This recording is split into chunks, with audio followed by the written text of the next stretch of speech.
तीन दोस्त आदित्य, सुमित और मायंक ने एक रात अपनी जिंदगी की सबसे भूतिया रात बिताई।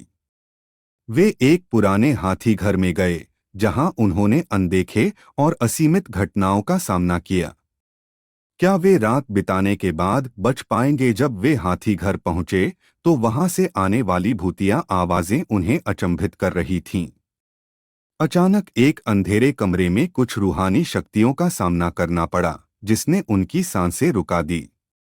एक पुराने चिराग की रोशनी में वे अपने आत्मविश्वास को बढ़ाने का प्रयास करते हैं, लेकिन क्या वह इस राज को सुलझा सकते हैं?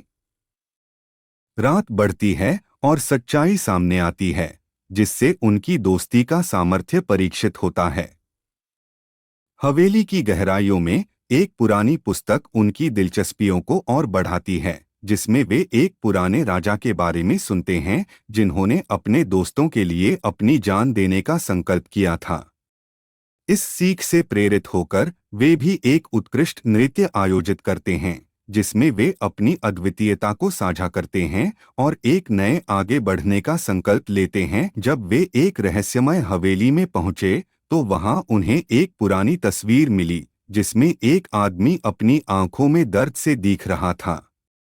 वे तस्वीर के पीछे के कहानी की खोज में निकलते हैं, जिससे उन्हें अपने दोस्तों के बीच एक नए स्तर की समझदारी होती है।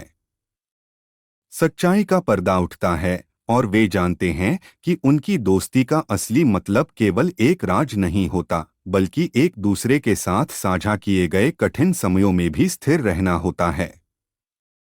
यह राज़ीवरता नहीं सिर्फ भूतिया थी, बल्कि यह एक सच्चे और गहरे दोस्ती का परिचय भी था।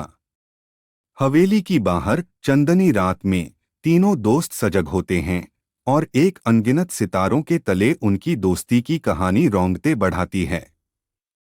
यह सुनहरा संवाद, रहस्यमय घटनाएं और सच्चे मित्रता का पुनरागमन होता है, जो उन्हें एक अद्वितीय अनुभव के साथ घर लौटने का आदान प्रदान देता है।